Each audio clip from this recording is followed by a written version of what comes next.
for me, I'll be honest with you, I'm always trying to come up with ways to make money. Not just 25 bucks, obviously. I've been thinking maybe of starting my own Cameo account where I just do cartoon characters' voices or something. And I've actually, if you look at Cameo, there's some pretty poor impressions of like Elmo, where he has like a really just off-brand voice. And it's not a great way to make money, but one of the ways that I've always tried to make money, or that in recent history I thought I could flip a few bucks my way, is by buying tires on Kijiji in the spring and then waiting till the first snowfall and being like, people are sliding all over the place, they'll pay probably $100 more for this set of 4. Like, this is a surefire way. We live in Edmonton. Like, if you've been on the roads in the last couple of weeks, you need winter tires. You're crazy if you don't.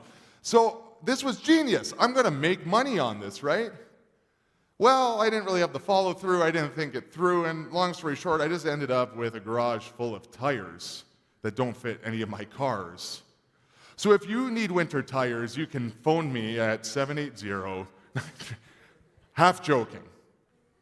I have way too many tires. It's a problem. My wife doesn't even know about it. They're out in a trailer somewhere now.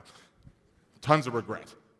But let me tell you, no matter how big of an issue that is and how stupid that was, how much regret I feel about buying all of these winter tires that take up tons of space and don't make me any money, I will never have the amount of regret, of financial regret, as what millions of people in the late 1990s did.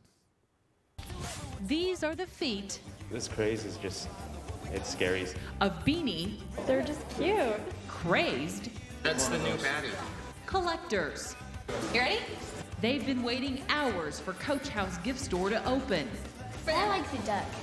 We got 2 raccoons, 2 skunks, and 2 spiders. Now see, you have to admit they're cute. Here's a quick lesson on this beanie craze. A company called Ty makes them, releases them with different names. They're all named after something, an animal, basically. They haven't done like funguses. Then retires them one at a time. There's Snorts, Seaweed, Jabberjake. When they're first released, you can get them for about $5 to $7. Once they retire, the value goes up. In like 2 years, they're worth like $245 and stuff. He's worth about $4,000. Meet Employee Bear and his owner, Joy Brizagella. A Beanie Baby collector resold it to her for About $400, and he ended up being worth about $4,000. to Joy. My tie-dyed Lizzie, I bet, is very much like a Mickey Mouse baseball card. And It's a social event. it's how she met good friend and fellow collector, I love them, and I'm obsessed. Debbie Sirstens. It's like going back into a second childhood. It can be an expensive second childhood. Debbie spent $1,800 on this hard-to-find bear. I wanted it so badly, and I wanted a good one. Beanie Baby values may explain tight security at the gift store we visited. Yeah, we gotta keep everybody behind the line. Just in case beanie collectors get out of hand, I think a lot of people see him and see dollar signs. no trouble today. Every beanie crazy buyer What can I get for you, young man?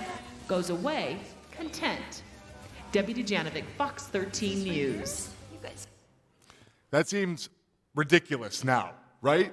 Like, people were spending thousands and thousands of dollars on these things, like tons and tons of money. But some people made a lot of money off of it. People were flipping these things. They were making thousands and even like made a business out of it. Some people made millions of dollars off of these plush, cute little toys that are themed. And that sounded great. People believed that this was going to make them millionaires. Then one night, literally overnight, the bubble burst. And these things became worthless. Worth what they really were, stuffed animals. And people lost hundreds of thousands, millions of dollars, and you can imagine the chaos that ensued from that.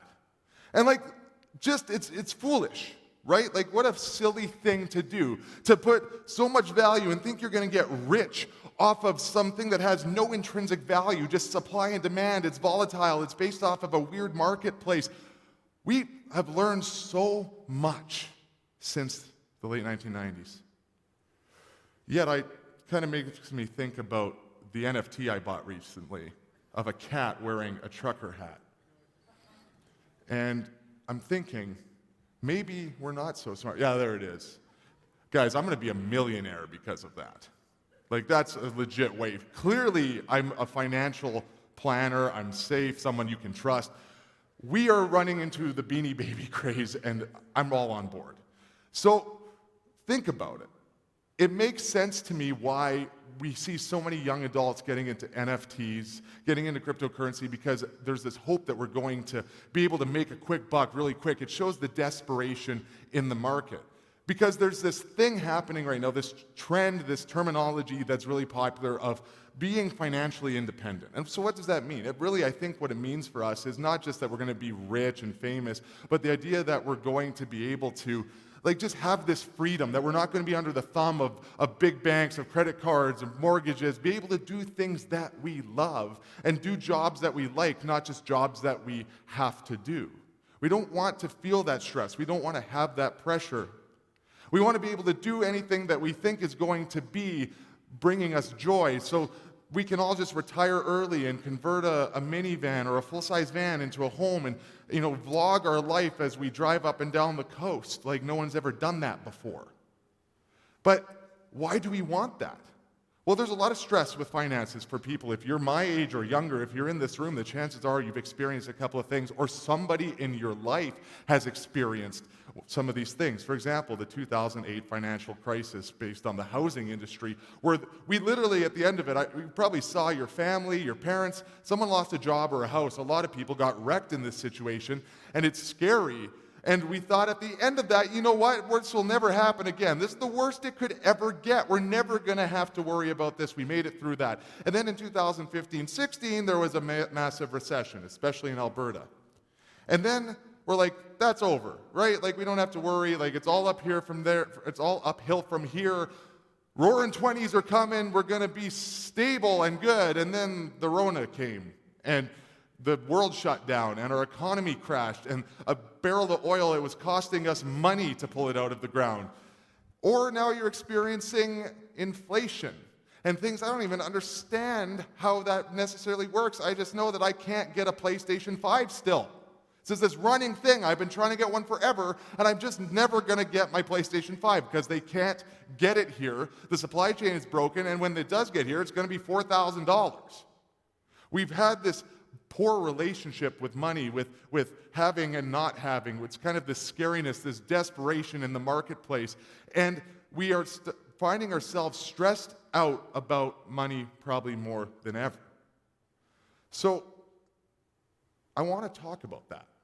Let's talk about finances. Often in church, it can be this awkward thing. They're like, oh, he's going to ask for money now. I'm actually not here to ask for your money.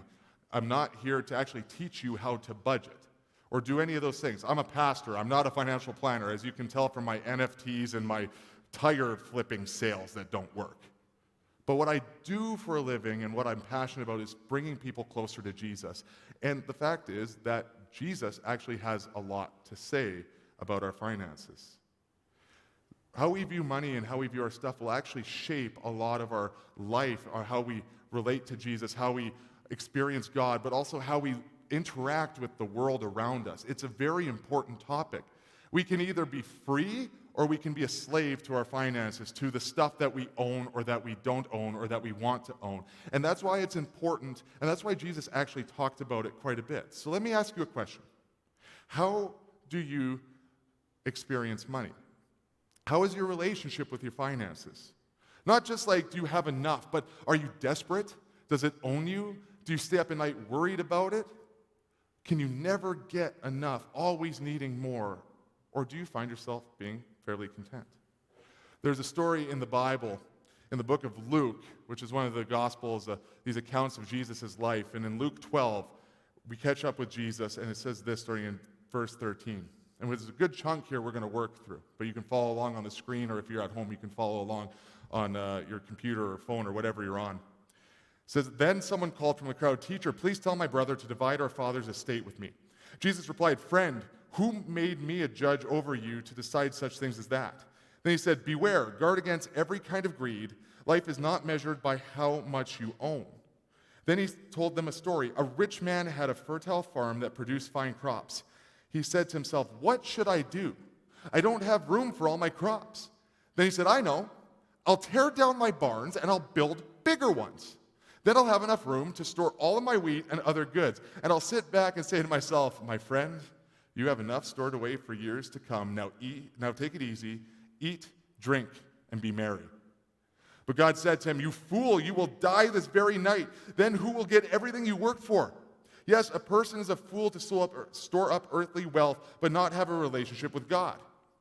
Then turning to his disciples, Jesus said, that is why I tell you not to worry about everyday life, whether you have enough food to eat or enough clothes to wear. For life is more important than food, and your body more than clothing. Look at the ravens. They don't plant or harvest or store food in barns, for God feeds them, and you are far more valuable to him than any birds. Can all your worries add a single moment to your life? And if worry can't accomplish a thing like that, what's the use of worrying over bigger things? Look at the lilies and how they grow. They don't work or make their clothing, yet Solomon in all his glory was not dressed as beautifully as they are. And if God cares so wonderfully for flowers that are here today and thrown into the fire tomorrow, he will certainly care for you. Why do you have so little faith? And don't be concerned about what to eat and what to drink. Don't worry about such things. These things dominate the thoughts of unbelievers all over the world, but your Father already knows your needs. Seek the kingdom of God above all else, and he will give you everything you need. So don't be afraid, little flock, for it gives your Father great happiness to give you the kingdom. Sell your possessions and give those in need. This will store up treasure for you in heaven, and the purses of heaven never get old or develop holes. Your treasure will be safe, no thief can steal it, and no moth can destroy it. Wherever your treasure is, there the desires of your heart will also be. So let's take a look at this. What can we take away from this? Now, this is a parable that he's giving to these people. It's a story that's not necessarily true, but it's a story that, though fictional, will give us a perspective, metaphorically, something we can apply to our lives. And Jesus had many of these parables when he was teaching, when he was on earth. But really the fundamental thing that Jesus is trying to get across to this person who's saying like, yo, can you help me get more money from my brother? I want the inheritance to be even. And we look at the culture at the time, and the older brother would have often got 2/3 of what the inheritance was, and the younger brother would have got 1/3. And he's trying to get kind of his lion's share of this. He's worried that he's not going to get enough. And when Jesus is explaining this story, he's talking about this guy who has all sorts of money. He has all sorts of goods. He really has more than he could ever need. And he's like, man, you know what? I'm starting to get more than I can store. I've got more cars than I can fit in my garage. So what's the logical thing that I would do once you have more than you need? I'll burn down my garage and build a bigger one so I can fit more cars in it. I know that's not the exact translation, but that's really the comparable. He had more than he needed, and he was so worried about having more that he's willing to do something preposterous just to be able to fit more things into his life. There's a famous quote by J.D. Rockefeller. He's the guy that started basically what is Esso Oil right now, and he was at one time like the richest man in the world. Like I forget what the exact amount of money he would have had in comparison to today, but it was in the hundreds of billions. It was insane, and someone once asked him, how much more do you need? Literally, he owned like a huge percentage of the earth's wealth. And his response, he just thought for a second, he looked down and he said, just a little bit more. It's just never enough. And when we take that perspective, it will own us. When we let our possessions and we let our finances be the thing that's at the forefront of our mind, it will drive us to all sorts of things. It doesn't mean that your money is bad. It doesn't mean that possessing things is bad. But it means that we have to be intentional and we need to be careful, especially when we're discussing this around a Jesus-based life. There's a lot of things that Jesus teaches us here. And there's a lot of things that Jesus wants us to know about our finances, about our consumerism, about our possession of things and the pursuit of things.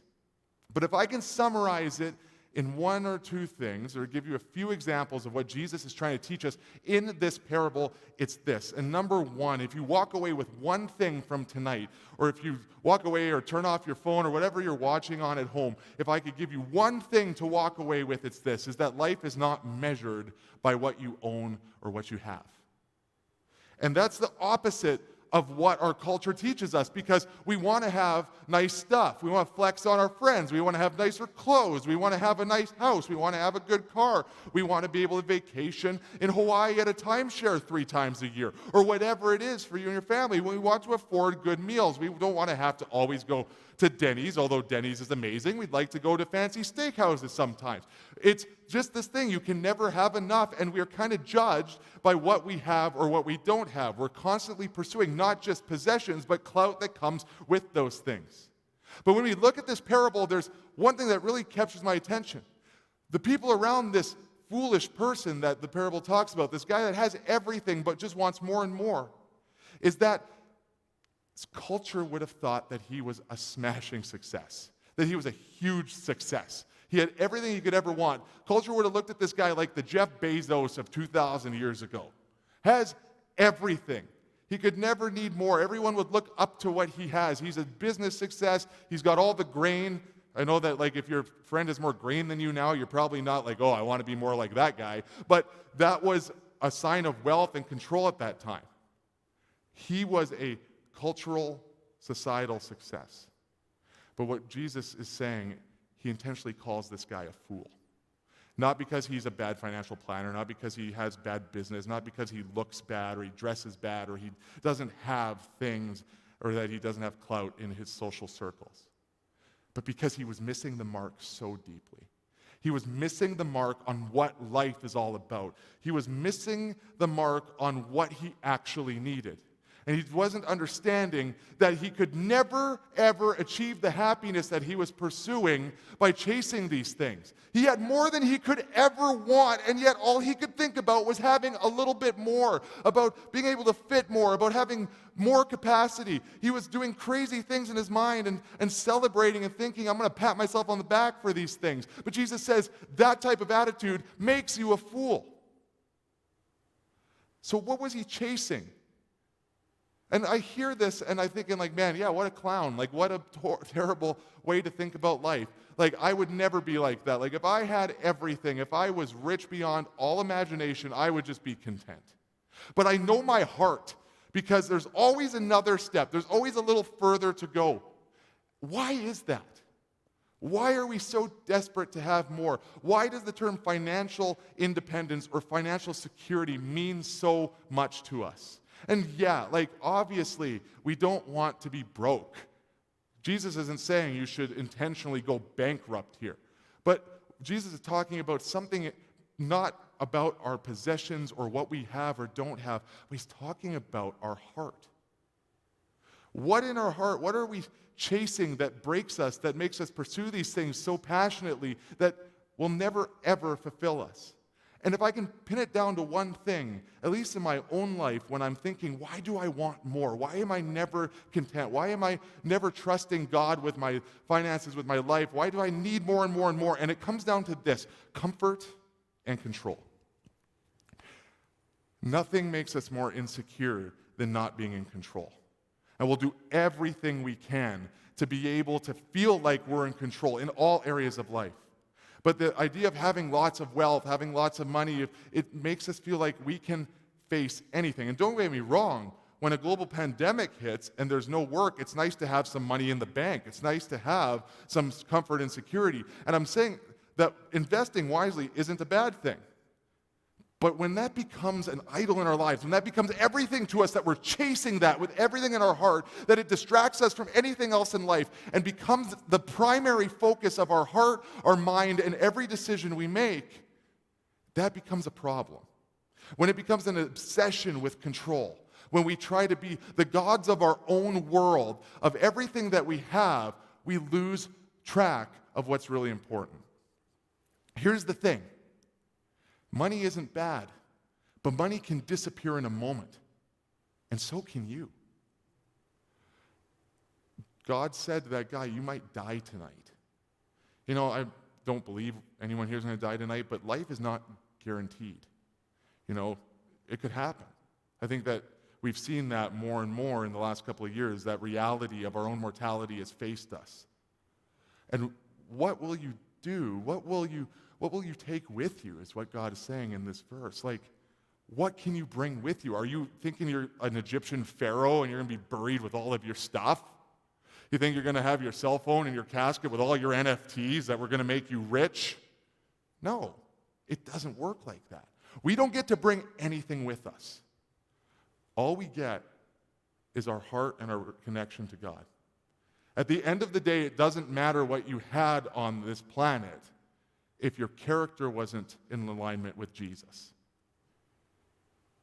We are not guaranteed tomorrow, so what are you putting your focus in today?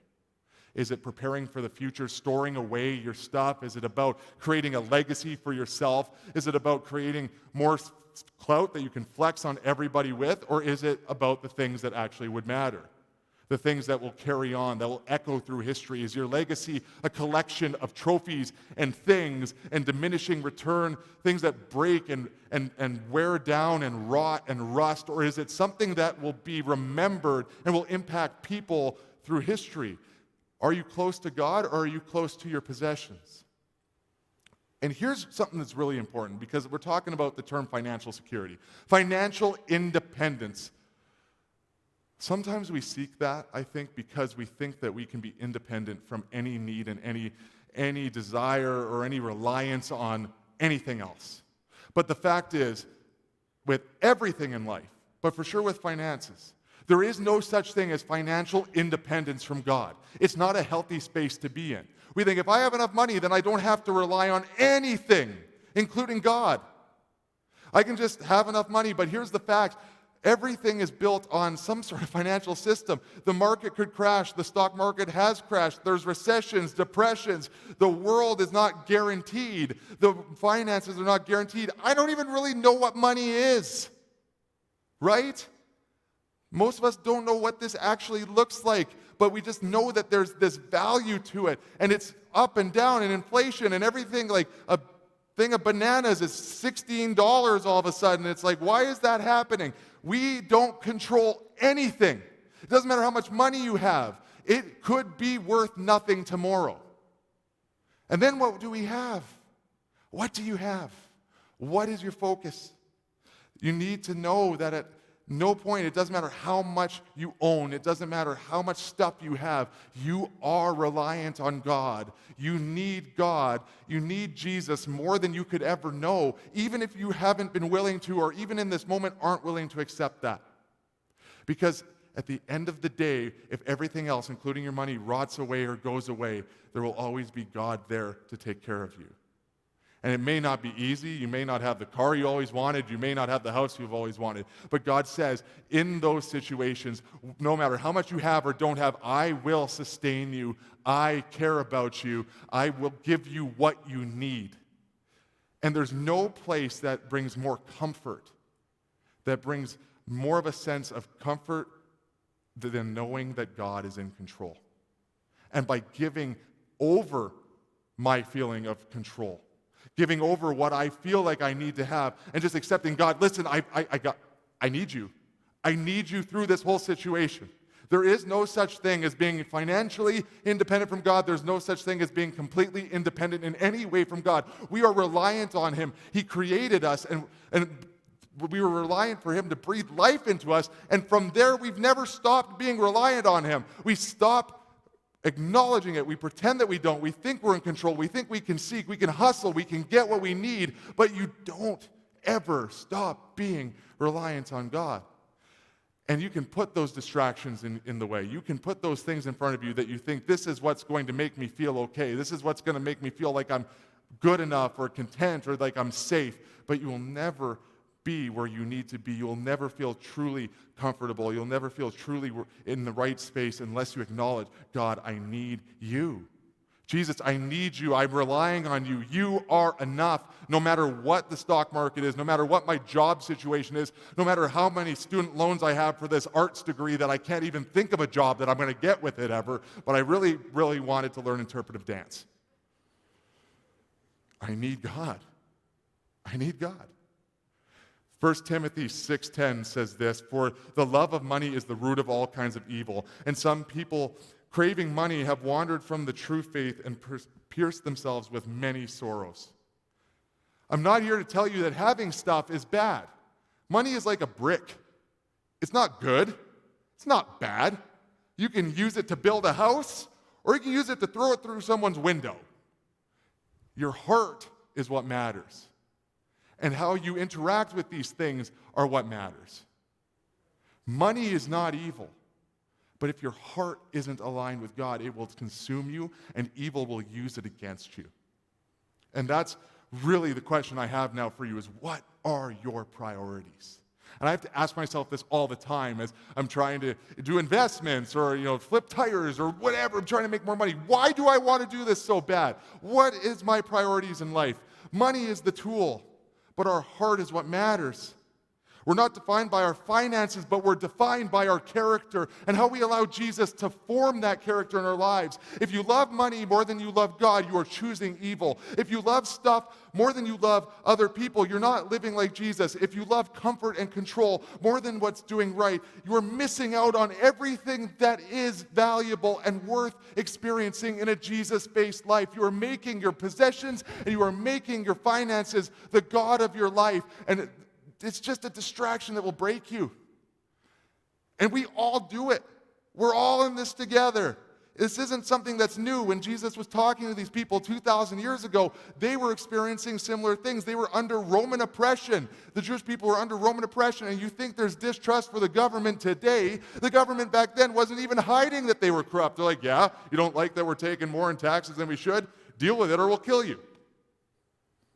You didn't need Twitter. You didn't need some underground internet conversations or chat rooms. People were just like, yo, this sucks. This is not good. People were always under the thumb of this oppressive state. They never would have felt like they were secure.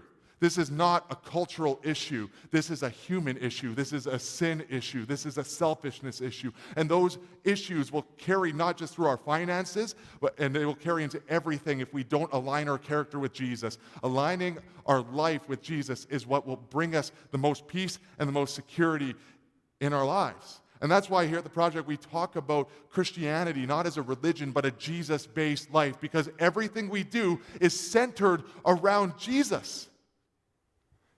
It's the most worthwhile thing that you could ever seek in your life.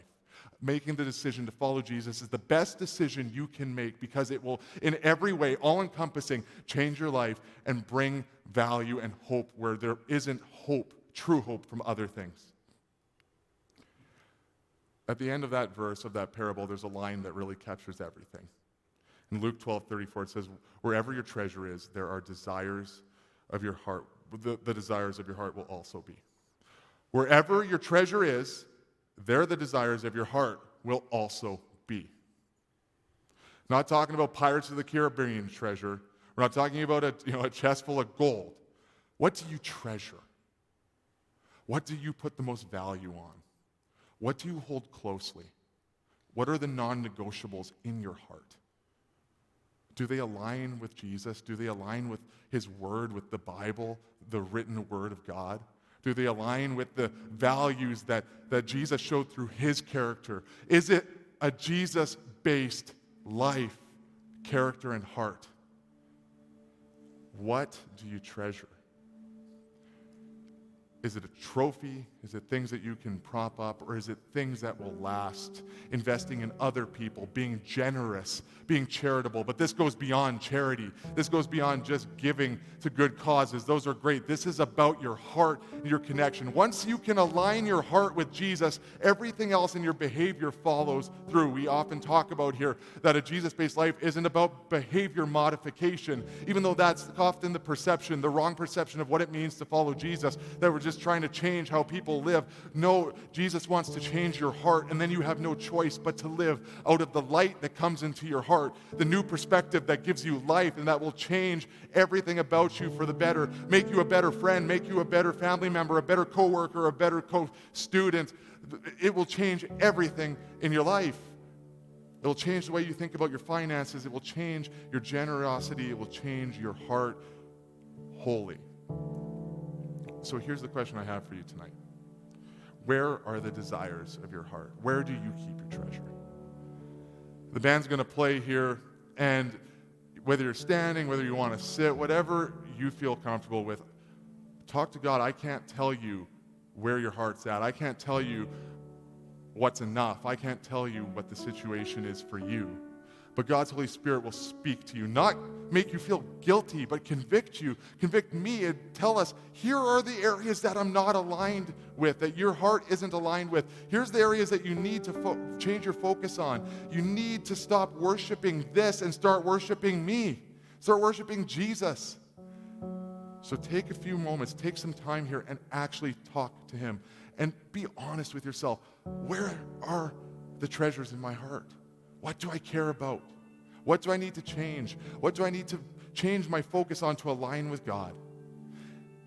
It's not something that you're just going to be able to walk out here and be like, I'm totally better and nothing's got to change. I don't have to work on anything. This is a regular thing that we have to realign regularly with God on and say, every day, God, like, what do I value?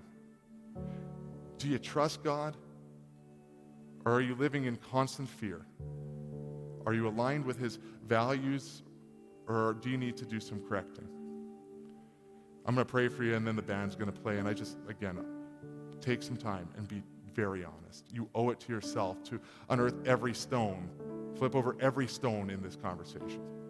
So God, we pray for every person here. I pray that every person here, including myself, that we would take a close look at our heart, that Holy Spirit, you would speak to us, that you would show us what we need to see, and that at the end of this, that we would look more like you, Jesus, than we did when we walked into this place. God, I pray that we wouldn't seek just our comfort and our control and the things that we think are going to make us feel better, but God, that we would actually just know that you give us everything we need. God, I pray that you would give us peace and confidence and trust in you, because we know that you never turn your back on us. And even though it may not always be comfortable, we know that we need you and that we can trust you in all of our situations, including our finances and including the things that we own or don't. Amen. You can stand.